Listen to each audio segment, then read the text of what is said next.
Clutch Sports Talk. Let's go.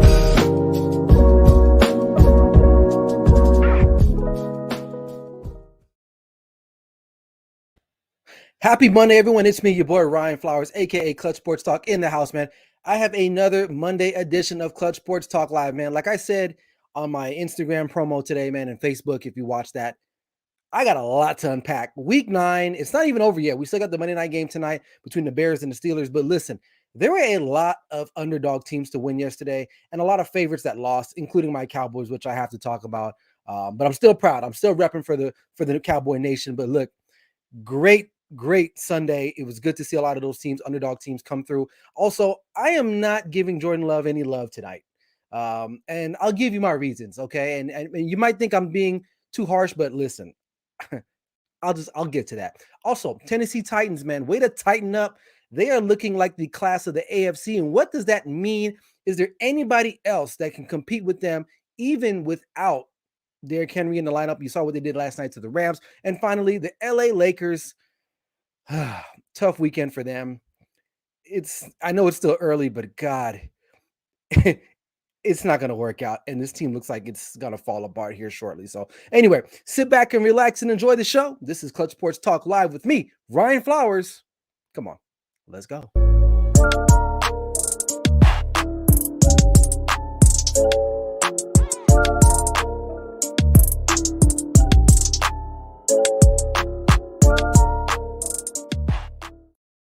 Hey, what's up, man? Hope you guys are doing all right. Feeling good. It's Monday. It's a Monday after the Cowboys lost. And shout out to everyone that's in the comment section already. David Herrera, Sandy Marie, appreciate you all for hopping in. Hey, if it's your first time watching me, make sure you share the content, get it out to any and everybody that you know, and also hit me up on YouTube. I'm trying to build up my subscriptions there. The link is in my bio on all my social media platforms, which you can see scrolling down below as we stream live. But shout out, if you're in the room right now too, make sure you also hit that like button and love button. You know, I accept all forms of likes and loves either way, but make sure you drop a comment, man, and keep the comment live, keep the comment room going. So, man, we got lots to jump into. Listen, David Herrera, he said, what happened to the Cowboys, man? Listen, I'll talk about that in just a second, right? And Sandy Marie, hope you're doing well, darling. She just got home just in time for me, so I appreciate the love. Appreciate you guys out there. But listen, man, so let's kind of sit back and relax a little bit, or not relax.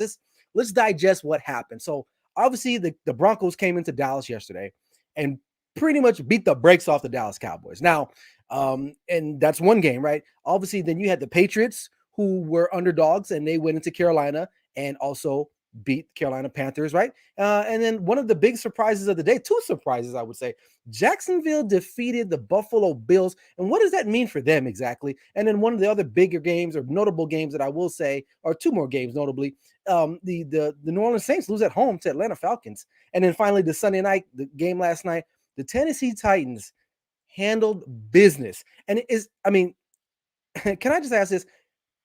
What does Adrian Peterson do to stay in shape, man? Like, this guy is ridiculous. So he came in, literally was on the street, right? And scored a touchdown last night. So pretty crazy. But first things first, let's talk about the Dallas Cowboys game, right? So for most of you who don't know, I am a Dallas Cowboys fan, right? I breathe and live Dallas Cowboys football. So I am doing all right today. You know what? I was watching that game yesterday, and it was just weird. I wasn't happy. I wasn't angry. Obviously I wasn't happy, but it was just one of those games where, like, the Cowboys just seemed like they were sleepwalking through, and I thought they thought that they could just turn it on when they needed to, and they couldn't. There were several situations in that game, and don't even get me started on the 4th and 1 conversions, which they couldn't even get, which is crazy to me. And shout out to Denver Broncos. I mean, that defense was really tremendous yesterday. And they executed their game plan to the fullest, right? And so you can't knock them for that. Dallas Cowboys did shoot themselves in the foot quite a bit yesterday. A lot of drop passes, even Amari Cooper, CeeDee Lamb, Tony Pollard. Dak Prescott didn't play that well either. And listen, but like I always say, man, it's the National Football League. It's not college. You got to bring your A game every day, regardless if you're playing an 0-16 team to an 8-1 team. It doesn't matter. You got to put the hard hat on and you got to play. And the Dallas Cowboys just basically ran into a buzzsaw. And it was good for them in the sense that, listen, They win that big game on the road against New England. They go into the bye. They come off the bye. They win a big game last week Sunday night with Cooper Rush, and then now everyone is like they're feeling it. You know, everyone is putting them at number one. They're the best team in the NFL, maybe best team in the NFC, and they got served a little bit of humble pie, which I think as a football coach or any coach in per se, you need sometimes you need things like this to happen to kind of bring you back down. There is no doubt in my mind that they won't be ready next week as they take on Atlanta Falcons, who is not a slouch. You look at their record, they're 4-4, but listen, the Atlanta Falcons can play football, man. So look, any given Sunday, you seen that movie, right? With Jamie Foxx, Al Pacino. Listen, any given Sunday. Well, I don't even want to sing the song because I ain't even got the voice. But listen, what is he saying in the song? Someday, I can't even sing it. But he said, any given Sunday. I mean, literally, any given Sunday, anything can happen. And that's what happened to a lot of these teams. Now, the Carolina game, I wasn't that surprised in because Carolina's not that good. And if you watch my pregame morning show on Sunday, I thought the Patriots were going to win that game. So not a surprise to me. Buffalo, dude, like what's going on with them now? Like they've had 2 bad losses. Pittsburgh maybe not looking as much of a bad loss because they're kind of hanging in there. But the Jacksonville Jaguars, you couldn't even score a touchdown, 6-9. Come on, Buffalo. And that's why I never. Yeah, Willie Beeman. Yeah, that's right. LL Cool J. Right? Yep. David Herrera. Yep. So listen, you're on the road. You're against a one victory team, right? They've won one game, and Josh Allen is supposed to be this great quarterback, and you only score 6 points. Come on, guys. That's why I don't have no faith in the Buffalo Bills, really. And I think that teams like the Ravens will beat them this time around, especially if they get home field advantage. And Tennessee could beat them. Obviously, they've done that already, even without Derrick Henry per se. So I don't know, man. It just is what it is. What up, Bryson Carver? He just finished up his show. Hey, great show tonight, man. I caught a little bit of it before I got ready for my show. But he said the Merriam-Webster definition of Sam Darnold is interception machine. Yeah, if you look up right now, I wish I had a dictionary right here. I don't think I do. But if you look up interception, Sam Darnold is right there. He's right there. So my man Bryson Carver, that's a good one, man. I made me chuckle a little bit. But listen, and then let's talk about the Rams. I mean, I won't talk too much about it, but the Rams. I mean, listen, the Rams get a lot of. Okay, I'll tell you this, right? So to me, the Rams, for those of you who are familiar with like luxury type cars and sports cars and things of that nature, right? The Rams to me are like Maseratis. Now, Maseratis are very nice cars. I would drive a Maserati if I could get one, right? I mean, I probably could if I really wanted to, right? But listen, but if you talk to real luxury car owners, like real legitimate luxury car owners, they will tell you Maseratis really aren't that luxurious, right? And to me, this is what the Rams are like. Like, of course, you would want the Rams record. You would want their coaching staff. You would want some of their roster, guys on their roster. But at the end of the day, they don't really live up to the bill. Now, it's still early. You still got half a season left. But to me, people forget they almost lost to the Lions, right? That was a game that the Lions probably should have and could have won, but they blew it in the end. And then you lose.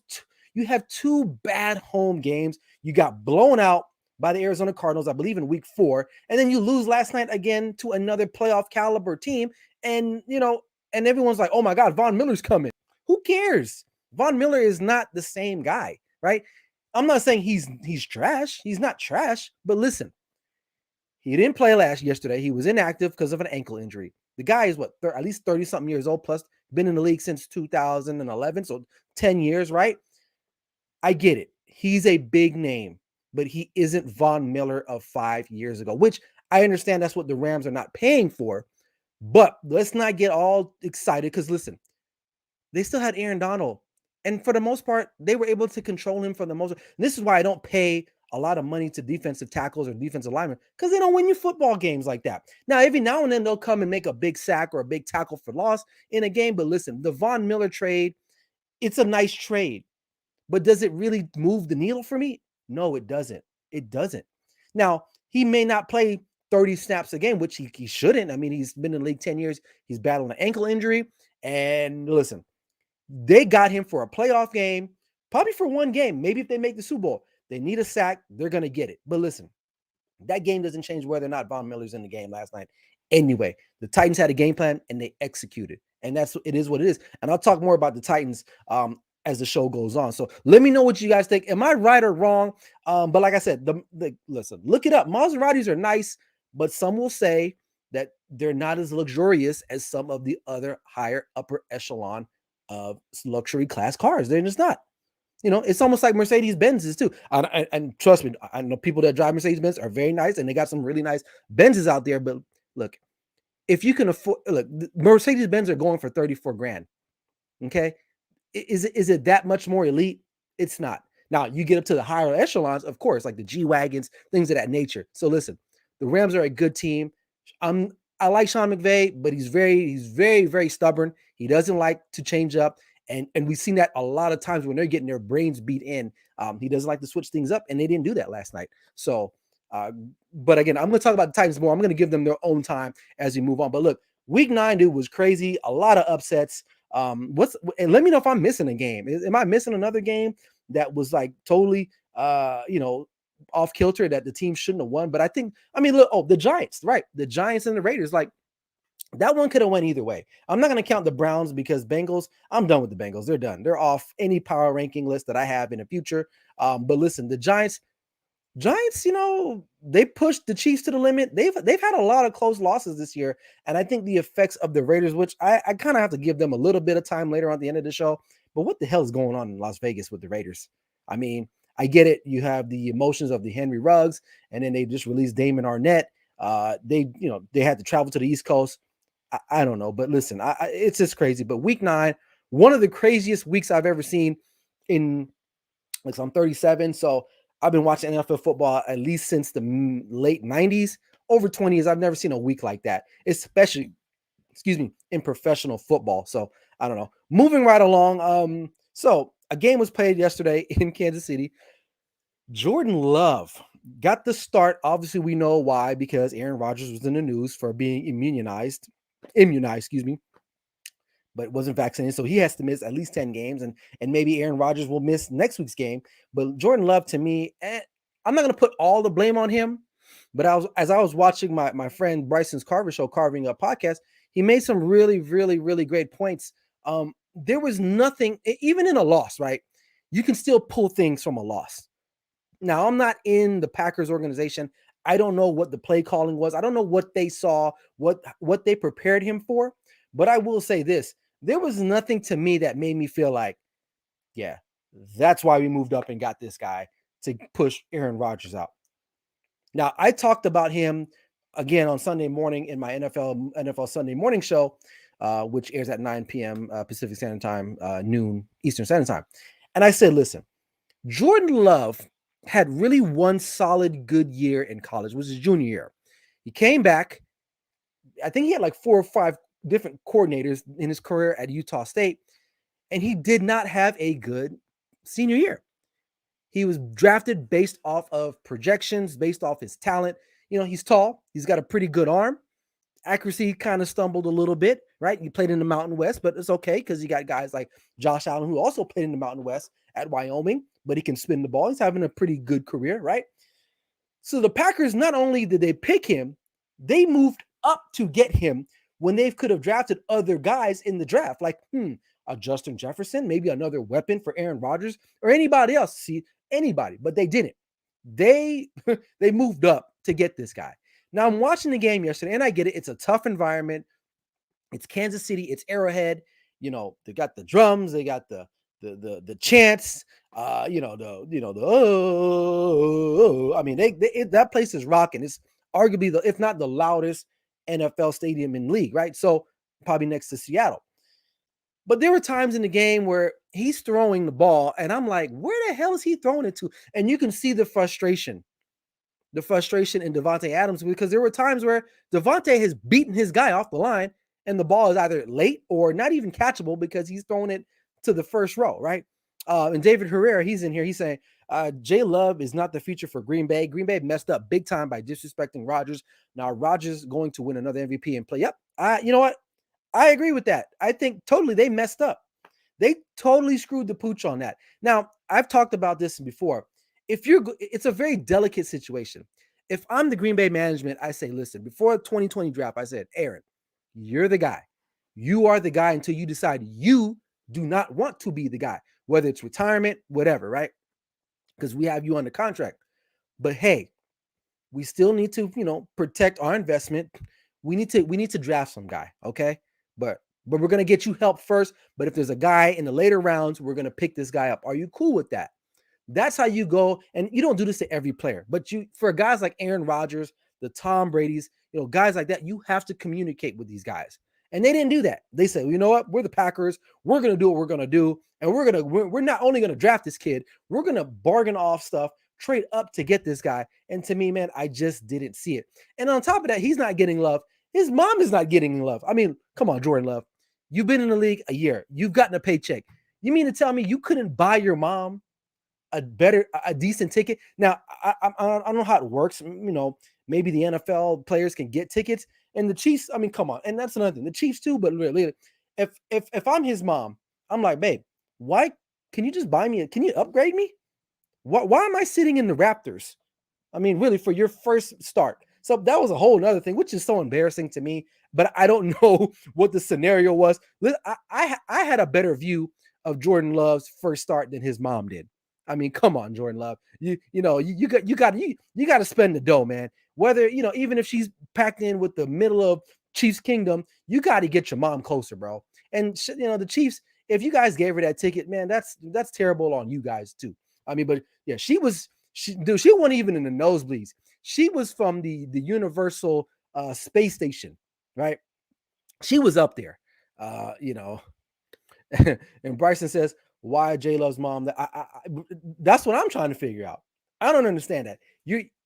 I don't know what he got paid. If someone can find out what his salary is, that'll be great. Because without not looking at his salary, I know this guy can afford a seat for his mom, dude, or his sister, whoever was with her. It's like, bro, come on. And that's why you're not getting no love from me. So you didn't play that well, right? And then on top of that, you couldn't even upgrade your mom to see you lose better. I mean, look, a mother's love is endless, right? So she probably loves him either way. But if I'm his mom, I'm like, look, bro, you got to do better than that. You got to do better than that. So, and he didn't. So he messed up in the game, and then he messed up with the seating. So I don't know what's going to happen with that. But Green Bay, man, just David says Green Bay. He says Green Bay should have stayed sucker free. Exactly, my boy. Exactly, bro. And Aaron Rodgers, I mean, he's living the life right now. He's like, listen, he's watching that game yesterday. He's like, we should have. I would have won that game, and they would have if Aaron Rodgers played. The Packers boat race to Kansas City Chiefs. And if I'm a Chiefs fan this morning, I'm waking up and I'm like, yeah, we got the win, and it's back-to-back wins, but you easily could have lost both of those games, and they should have lost both of those games. But the Giants penalties, and then Jordan Love didn't play good. I mean, Jordan Love, all you gotta do is move the ball, man. And I get it; it's tough. It's your first start, but guys are doing it. Guys are doing it, man. You see what happened to Justin Herbert last year? He didn't even know he was going to play. Tyrod Taylor was getting the start if it wasn't for that doctor who messed up on some shot in his lungs or something like that. And literally, Justin Herbert's like, yeah, man, whatever. What are we doing after the game? We're in Inglewood. And, Anthony Lynn comes, hey, you're getting a start. What? Jordan Love, you had a week. You had a week, bro. So I don't see any intangibles there that would make me feel like, yes, this guy is the wave of the future, or we can get something for him because he's not. And Aaron Rodgers is sitting in his palatial estate somewhere in Wisconsin and is like, with his little Jordan Wick gun or John Wick gun is like, yeah, we're good. I'm good. Anyway, moving along. Titans, man, they're the best team in the AFC right now, hands down. Now, some people say the Ravens, but the one thing I don't like about the Ravens is that they live on the edge, man. Teams that play from behind a lot, it usually ends up to bite you like in the butt. It usually does. And they've a lot of their wins are come from behind. Now, it does show a lot of character, a tenacity, shows that you're able to handle these situations. But at some point, when you run into a team that can finish you off, you're going to lose. And that's what's going to happen. Now, Lamar Jackson played another great game from behind again. So I'm probably the resident Lamar Jackson hater online somewhere. And it's not that I don't like his game. I just don't feel like he's the next greatest thing. That's what I'm saying. And it's going to be proven to me come playoffs. And like I said, if he wins, I'll be the first to eat crow and say, you know what? You did your thing, bro. But until then, I'm not going to be going off of these regular season wins and thinking it means anything. It's like drinking an old duels. The whole point to drinking a beer is to get buzzed, right? And right now, these are old duel type of wins, right? It don't mean nothing. It's just to fill me up. It doesn't mean nothing. I'm not getting a buzz from these wins. So, but anyway, back to the Titans, man. Look. Derrick Henry goes down. We're all like, well, they're done. They're done. And then they got the Rams too. They're done, right? The Rams are hot. They're at home. It's Sunday Night Football. They got the buzz in the arena. Von Miller is going to be out there eventually at some point. Sean McVay, Cooper Kupp, Matthew Stafford, MVP candidate. Stop it. Get out of here. He's not an MVP. Stop it. He's not. Okay. And then Tennessee Titans, they're like, look, we got a game plan. We're going to play really good defense. We're going to get after your quarterback. And we're gonna still try to run the ball. But Tannehill played a really good game too. Very balanced offense. And for those of you who are long time Clutch Sports fans, go into my YouTube. There is a video of me breaking down their offense about almost a year ago to this day. And I go over the very simplistic, basic concepts, but they're so balanced. They just play football, man. And I like that. They're the type of team you do not want to see late in the year, man, because they're physical, they're smart. Their coach is very smart. Mike Vrabel does not get a lot of credit.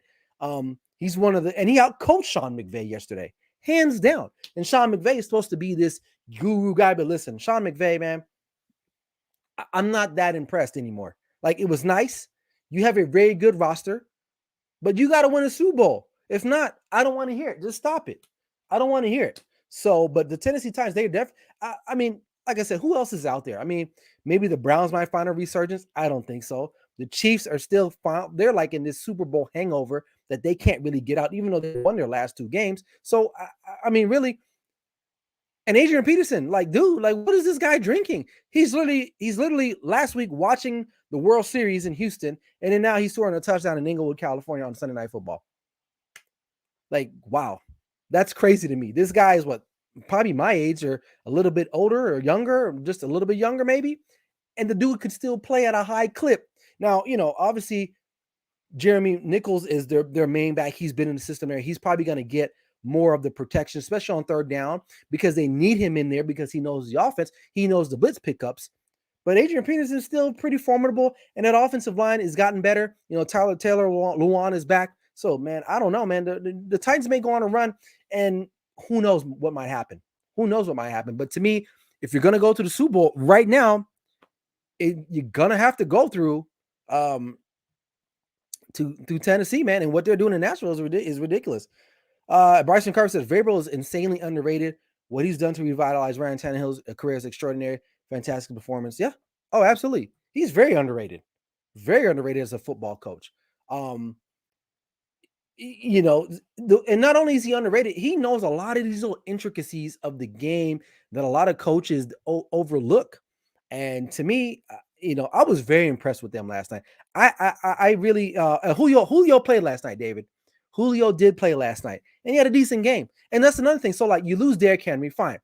What I always say to people, I always say this: you don't need to have a premier back to win in the National Football League. You just have to be able to run the football when you need to run it. That's it. They have weapons. You have AJ Brown. You have Julio Jones. You got, Jeff Swaim, a former Cowboys tight end. There's another guy that they got there too, Pruitt, who's another speedster. They have guys they can get the ball to. Tannehill is a very good quarterback. Is he elite? No, but he's above average. You can win with this guy. And, Kevin Byard, one of the best, another underrated safety that no one really talks about. This guy is a coach on the field. I mean, this team is good. They're good. So I still, in the end of the day, are they going to be able to rush the quarterback the way they need to? But right now, today, the Tennessee Titans are the best team in the AFC, hands down. I think if they play the Ravens, it'll be a close game. But I think in the end, the Titans are a little bit better. They're better coached. They don't really penalize themselves. I don't think they may have had one penalty yesterday. I know the Rams had like 12 penalties for like almost 180 yards. So it's crazy what they're doing. So I'm excited, man. I'm excited to watch this team.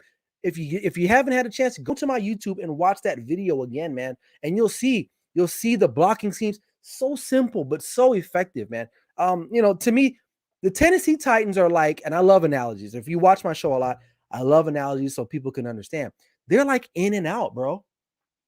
Boys and girls, they're like in and out. For those of you who don't know, in and out's a burger joint. They're very simple, but they're good. In and Out has not changed their menu since they've opened. They're not going to add bacon. They're not going to do all this. We're not going to do all that. Welcome to In and Out. What can I get you? You want a double cheeseburger or a single cheeseburger? Either one, you're good. That's it. That's it. And the shakes, amazing. Vanilla, strawberry, and chocolate. We're not doing cookies and cream. We're not doing all this other stuff. You know, right? Animal style. That's like ooh, that's like taboo, right? That's not even on their menu, right? You got to just know that. But that's what the Tennessee Titans are. They're in and out. They're good. They're tasty. They get the job done and they do it right, right? So either way. All right. Almost out of here talking about not doing it right. What the hell is going on with the Lakers, man? Like this to me it's already not working big time. Now, LeBron, couple things here now. LeBron is out again, right? He's this time it's like an abdomen strain or something like that. So he's gonna miss some time. He missed time the previous week on their road trip, where they lost to Oklahoma, they lost to the Spurs. And then Friday night they lose to Oklahoma City again after blowing another 19 plus point lead. And then down the stretch, you see what Brody is doing at the end of the game. And this is why he can't be on the floor. Like he's good in the first, second, third, but come crunch time, 5 minutes left in the game, you got to get him out. You got to get him out. Now, he's good at scoring because that's what they brought him in for. They brought him in to help basically help out LeBron when he's hurt or he can't give all his 100%, and they need scoring because when he goes on the bench they have no scoring, especially because I think AD forgot he's like a big man. He likes to play around the perimeter, but it's not all Brody's fault, and I'm saying Brody, Russell Westbrook, it's not all his fault. The team just isn't constructed well. There's no 3-point shooting. Perimeter defense is lacking, and I'm being nice when I say lacking. Perimeter defense is terrible, right? They're still getting out rebounded by a lot of teams, but they can't cover anybody in the perimeter. Westbrook doesn't play defense anymore. LeBron hadn't played defense in quite some time, right? And who else do they got there? Now, they let guys like KCP go, Kuzma, Caruso, but I think Caruso and the KCP deal is kind of showing to be a little bit more, of a really bad thing for them because those guys play defense. Maybe they weren't the scorers, but they play defense. And now you see that it's not working. It's never going to work. And LeBron is older now. He is not the same guy anymore. I'm still a LeBron fan, but he doesn't give 100% every game. And if the game seems like it's out of it for him, he shuts it down. And now he's hurt again. He's 21 years in the league. Every year he's been on the Lakers now, he's been injured. He's missed a significant amount of time as a Laker. And I think the only reason why they won that championship a couple years ago in the bubble last year or the year before is because they were in a bubble. They're a brittle team. They're another injury away from Anthony Davis going down. And every time he gets up limping, I'm like, oh, well, that's it for him. Right? What's his name? My dad gave him a nickname, or maybe my dad found this nickname, but they call him Anthony Davis, aka Street Clothes, because he's always in street clothes. And LeBron he's getting there too. This roster, I mean, you got Trevor Ariza, who hasn't played one game yet. Probably the best perimeter defender they have right now is Avery Bradley. Rondo is not the same defender he once was before. I mean, God, the Lakers, to me, man, it's just not working out. Like my boy David Herrera says, Brody ain't working out, bro. He's not. And then he's too pissy with the media, and I get it. It is what it is. Oh yeah, Charles Barkley said that. They're trying to do a job. They want to hear from him what he thought, and he's just like, he's not here for that, basically. And that's like the gift and the curse of him. You like him because he don't care, right? Like he's just like, I want to win. I'm an alpha male. But then sometimes you're like, dude, What are you doing? And especially on Friday night, that game against the Thunder, and he's driving the lane and he turns the ball over. And you're like, you're not even surprised because that's what he does. That's what he does. So the Lakers, if you think the Lakers are gonna, dude, you'll be lucky if the Lakers even make the play-in game at this point. At this point, and look, shout out to the Golden State Warriors. 8-1, they're literally leading the league in every statistical offensive fashion, even defensively, right? And I watched them play the Lakers opening night, and I'm just like, who the hell is Jordan Poole? But I like him now. We had Gary Payton Jr. as a Laker. We let him go. And look what he's doing. He's flourishing. Younger players. This is the problem with LeBron when he comes to your team. You get old, and you get old quickly. Quickly. I mean, God, like the Lakers went from being a young team. I mean, think about it. You had Lonzo, Brandon Ingram, Kuzma, Caruso. This was a young team. Now, they weren't going to win a championship. And granted, the Lakers got what they wanted. They got AD, they got the chip. But I think a lot of people put an asterisk, and I'm starting to put an asterisk towards that too. When they won it, I wasn't even like super geeked. I was like, oh, they won. Like, it didn't feel like if they won it last year, it would have been different. Jordan Clarkson, right? I don't know if Randall was there, but I'm talking about the guys that may have played with LeBron per se. Yeah, but you're right. Good point though. All these other Lakers are flourishing in other systems. LeBron comes in, he wipes out your roster. You get all these old ass dudes who can't really play at an elite level anymore, and he's just like, well, it is what it is. I already got my chip, and that's that. Like, we got Wayne Ellington. Like, who? Like, I mean, I know who he is, but it's like he's still in the league. Like, wow. So I don't know, man. It's and Melo can still play. He can score. He's an elite scorer still. I'll give him that. But this team is not winning a championship. This team is not even getting past the 5th seed. I mean, Golden State is legit, right? We've seen that. Phoenix Suns are struggling a little bit, but they're gonna figure it out. And they got a lot of problems going on too, especially with the owner with his racist and misogynistic remarks. I think they'll find a way to get over that. Portland, I ain't worried about Portland. Dallas, maybe, but the Lakers, Denver, you gotta look at Denver. Jamal Murray hadn't played a game yet. The Lakers are in trouble, man. And all these teams are young, vibrant, and can move, man. Yeah, I mean, I don't think it's a hot take, David. I think it's a real take. I mean, and I'm not even like challenging. I'm not even really trying to challenge you. I'm just saying, from what I've seen, dude, they barely beat the Houston Rockets. And I like the Houston Rockets from a standpoint from entertainment value. That Jalen Green kid, I mean, he's got like trampolines in his knees. The kid is bouncy, right? The Porter Jr. kid, he's nice, right? But you're struggling to beat the Houston Rockets. You blow leads to the Oklahoma City Thunder. They're not competing with anybody, man. And to me, this roster is just not and it's not like you can just fix it all of a sudden. And Clippers struggling. Clippers are struggling. I forgot about Utah, right? Even the Clippers are struggling. So not a lot of good basketball being played in LA right now. But let me see your top 5. David says Utah, Denver, Golden State, Clippers, and Lakers. Okay. Maybe the Lakers might get in there. But honestly, dude, I don't even know, bro. I don't even know. I mean, right now, Golden State's number 1. I would say maybe Utah is second, right? Denver will be the 3rd. Clippers, I don't even think the Clippers are even there. I haven't looked at the standings yet recently. So let's take a peek at the standings real quick before I get out of here. Because it's maybe it is a hot take. I don't know, but to me right now, I mean, it's crazy. I mean, right now, I mean, you got to put Phoenix in there. I would say, they're the Western Conference defending champ. Dallas is 6-3. I like Memphis too, man. Memphis is another team that John Morant is willing that team to victories, and they got some guys that are hurt too. So it's going to be hard for the Lakers to solidify that 5th seed, man. So it's still early, but I do like the other teams because they're younger. They're younger, right?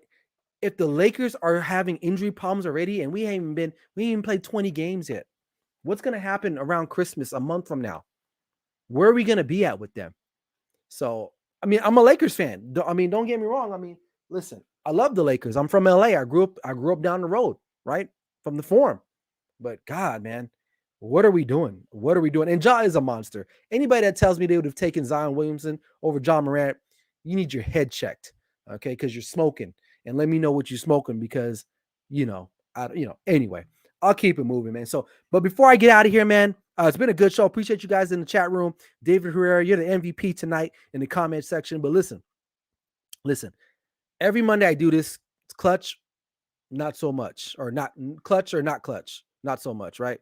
Or not clutch, whatever. And this week, I got to shout out my boy Adrian Peterson, man. He's doing his thing. He's back in the league again. Scored a touchdown. He's not the same guy. He runs a little too high now, right? But hey, they called him up, man, and he literally was probably in sweatpants. And they were like, "Hey, man, you want to come play? Yeah, I'll run the rock for you guys real quick." Cool. Gets a touchdown. So shout out to him. Very clutch last night in their win against the LA Rams. Not so clutch. And I told you guys I'm going to talk about the Raiders earlier on in the show. What the hell is going on in Las Vegas with the Raiders, man? So if you look at that draft class, their top 5 picks, the only guy still in a rotational mode is Brian Edwards. Brian Edwards, the wide receiver that they drafted out of South Carolina, who I like. The rest of the guys, they've cut, benched, and who knows what's ever happened to them. They just released Damon Arnett this afternoon because of a shocking video that he had. He's basically showing off his array of guns. Don't get me wrong, I own guns, but you don't see me making videos talking about, yeah, I'm going to kill this dude. I'm going to kill this dude. You want it. You can come get it. You can see me. That's retarded. You're stupid. You make millions of dollars and you're on TikTok showing off your 9mm, your semi-automatics. Grow up, man. Grow up. And you know what's so ironic about this? For those who remembered, when the Raiders were on Hard Knocks, I believe it was 2 years ago. And Mike Mayock was like, look, we're looking for character guys, right? Character guys. How's that working out, Mike Mayock? Right. Henry Ruggs, well, I'm not going to detail what he's done, right? I mean, I feel sorry for the young man. You know, you hate the sin, not the sinner, but not good judgment, right? And on top of it, he had a friend that died in a car accident. It's like, bro, what are you doing? You know, Damon Arnett, right? You know, it's like, what's going on? What up, Barry? Shout out to my guy. Yeah, man. What's up, man? Hey, check out his YouTube page, man. A lot of great. If you want that, like, that really like New York type vibe, I mean, not vibe. He's a New Yorker, and I love it because and he won't take offense to this because I've told him this. I don't mess with New Yorkers, but he's one of the only New Yorkers I really mess with because I like his attitude. I like his vibe. But check him out. His stuff is legitimate. It's great. You know, he's my hero. He's my hero. So, but anyway, back to the Raiders, man. Like, dude, then